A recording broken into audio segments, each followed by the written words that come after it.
Good afternoon. I am Andrea Chisholm with the Midday News. Special welcome if you're watching on onespotmedia.com. A reminder as well that you can watch TVJ Live by downloading our One Spot Media app in the Google Play Store or the App Store. That's the number 1 followed by the words Spot and Media. The police are on high alert, bracing for more Haitians that attempt to enter Jamaica illegally after fleeing their homeland. This alert follows the arrival of 2 Haitians at Pagey Fishing Village in Port Maria on Friday. They were treated at hospital and are now in quarantine. Head of the St. Mary Police Superintendent Fabian Ferguson believes this is only the beginning.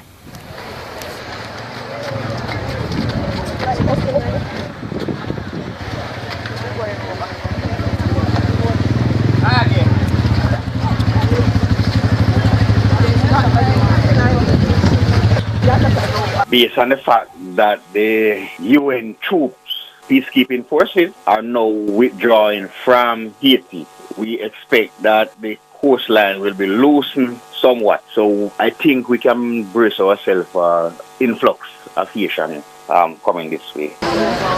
The 2 Haitians are expected to appear in court this week. More than 50 Haitians were also apprehended in eastern Bahamas last Wednesday during a joint exercise by the security forces and immigration authorities.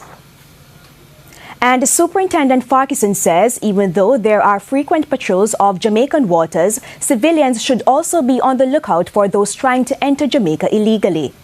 We have the Marine Division based in Otaries. They man the coast from Trelawney up the side, so they do all the surveillance on our behalf. As also, we are very proactive. We have close relationship with the fishing village, and we still have honest people in the country because that's how we got to call it. So we are hopeful that whenever there's any sighting of Haitian, they will alert the police and then we will move in. And that's how we got to call it. So we are hopeful that whenever there's any sighting of Haitian, they will alert the police and then we will move in and take control of the situation.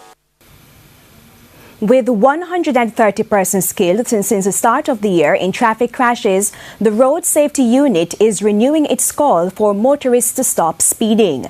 Since January 1, there have been 120 fatal crashes. Fatal crashes and fatalities have, however, decreased when compared to the corresponding period last year. Pedestrians account for 26% of road users killed. 29% involved motorcyclists. Clarendon, St. Anne, Westmoreland and St. Catherine account for 55% of the overall fatalities. The Clarendon police have released the identity of the man who was killed in a shootout with their colleagues 4 days ago. He is 32-year-old Carl Godfrey Hales, otherwise called Mark or Fatta. Hales is said to be from West Bay Farm, Kingston 11. His body was found along a train track off Hazard Drive in Maypen following a gun battle with the police. Superintendent David White, in charge of operations in Clarendon, said an AK-47 and a Taurus 9mm pistol along with 44 rounds of ammunition were taken from the scene. The search continues for the other men. The Independent Commission of Investigations Indicom is also probing the incident. The government has paid out roughly $68.5 million over the last 9 months to people who sued the state. Attorney General Marlene Malahou-Fort told Parliament that as at March 31, the amount outstanding was roughly $443.6 million. That's down from over $512 million in June 2016.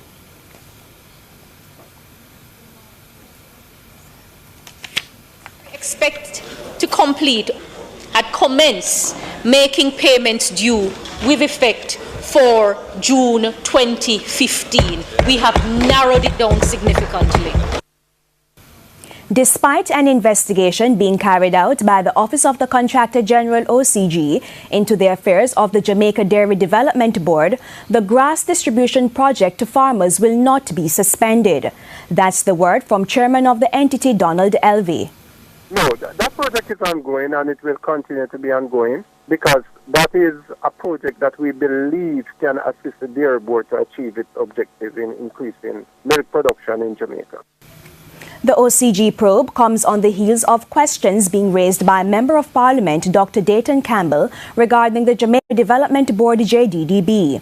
Agriculture Minister Carl Samuda insisted he did not use his position as Agriculture Minister to benefit from the grass plant. Mr. Samuda has since paid the JDDB $546,000 to cover the cost of services rendered at his farm in Knowles, St. Catherine. Health Minister Dr. Christopher Tufton has renewed his call for countries in the region to be robust with their action plan to fight non-communicable diseases. Dr. Tufton points to Caribbean statistics that show 77% of deaths in the region are related to lifestyle diseases. The individuals who died were between 30 and 69 years old. Dr. Tufton was speaking yesterday at the Commonwealth Health Ministers meeting in Geneva, Switzerland. Pre-Labor Day projects are already underway in some communities. Nannyville in St. Andrew has started a major cleanup of bulk garbage caused by the recent flood rains. More than 10 truckloads of garbage were cleared from the community. Councillor for the division, Andrew Swaby, says there is more to be done. We are cleaning up this area. We are having some issues in Nannyville as it relates to illegal dumping. And we have adopted this area where we are cleaning up this area. We are moving the rubbles from people's house, and we are moving the old cars, and we are going to plant it and put it into a nice car park. We are doing some other work in the other part of the division. We are going to make sure we fix up a bus stop on Deanery Road. We are going to deal with the McGregor complex, and we are doing some bushing in other areas. Mr. Swaby also addressed the issue of drains. We are having some serious issues with drainage. Those plastic bottles, and if you have noticed where those plastic bottles, and the heavy rain that have caused, they have just been going into the drains. And these are the things that cause flooding. We are encouraging persons just to dispose of their garbage. We know that everything's not right with National Solid Waste Management, but at least they are guaranteeing us that they are coming into the area at least once per week. Despite public misconception, agriculture is thriving in the corporate area. That assertion from President of the Jamaica Agricultural Society JAS, Norman Grant, at the annual AgriFest show on Saturday. Kingston and St. Andrew has over 7,000, in fact 7,011 registered farmers on the RADA database. This represents 3.8% of the total number of registered farmers, which now stand at 182,954 at the end of March 2017. Mr. Grant says based on the number of farmers, Kingston and St. Andrew qualify as an agricultural region as they produce a number of crops. The Kingston and St. Andrew produces 8,328 metric tons of the 571,441 metric tons of crop production in 2011, which represents 1.46%. So we are over 1% of the production, so we qualify as an agricultural parish. The recent signing of a Memorandum of Understanding between the Scientific Research Council and the Jamaica Business Development Corporation will better facilitate the small business sector. The Chief Executive Officer of the JBDC says the agreement will be beneficial to both organizations.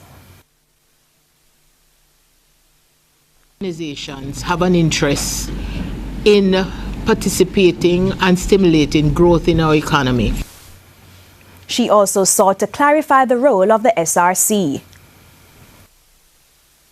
One of the things we have been crusading on is the demystification of some concepts, because when you say science and research, it sounds bookish, it sounds university, it sounds alien from your daily activity, which is so far from the truth. Meanwhile, Executive Director of the SRC, Dr. Cliff O'Reilly, says there is a stigma attached to Jamaica that needs to be changed. We need to move ideas from just patents or prototypes from off the shelves in our little shops, corner shops, to the actual market.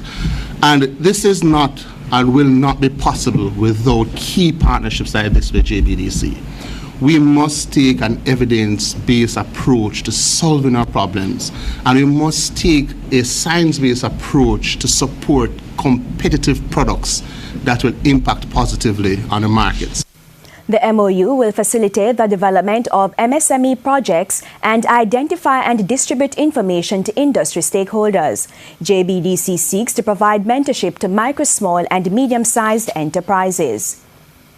In regional news, crowds gathered in the eastern part of the Dominican Republic to march against corruption and impunity.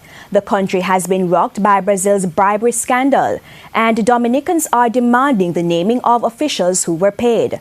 Demonstrators accuse President Danilo Medina of obstruction of justice, claiming he's protecting people who should be held responsible for accepting massive payouts. The government says the names will be released once documents have been fully translated from Portuguese. And in sports, four-time Premier League champions Arnett Gardens are the first team into the final round of the Red Stripe Premier League. Arnett stopped Humble Lion 1-0 in the second leg of the semi-final on Sunday at the Effortville Community Center for a 3-1 aggregate win. Both Arnett Gardens and Humble Lion would have asked the football gods for favorable playing conditions after last week's abandonment of play with just 10 minutes on the clock, and that they got. Humble Lion were in a semi-final for a third consecutive season with lingering thoughts of progression to the final for the first time, and Francois Swaby's snapshot on the quarter-hour mark signaled those intentions. Arnett, holding a 2-1 advantage from the first leg, were defensive for the most part and thwarted the Clarendon team's attacks. With the chances coming at a premium, the usually reliable Humble Lion captain Ricardo Campbell blundered, and the most lethal striker in the playoffs, Fabian Reed, profited, slotting away calmly for his 5th goal of the playoff round and his 10th this season with 18 minutes to go. The Lions roared back and were handed a lifeline when Arnett's captain O'Neill Thompson handled the ball in the area. Francois Swaby, with 11 goals this season, stepped up but could only find the upright from 12 yards.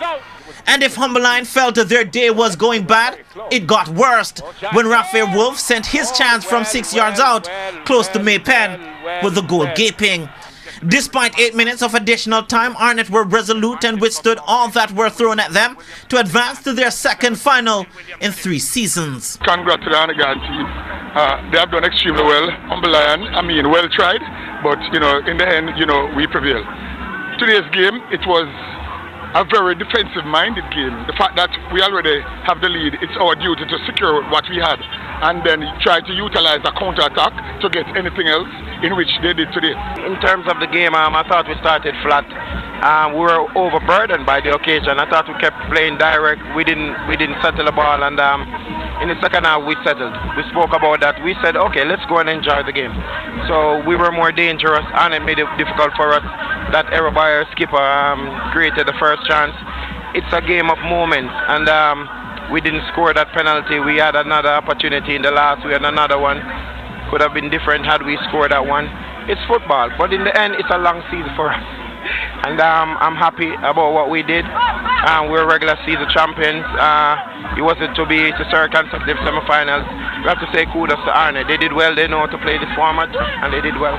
Arnett now await their opponent for the June 3 final, with the second semi-final between UWI and Portmore United next Sunday still to come.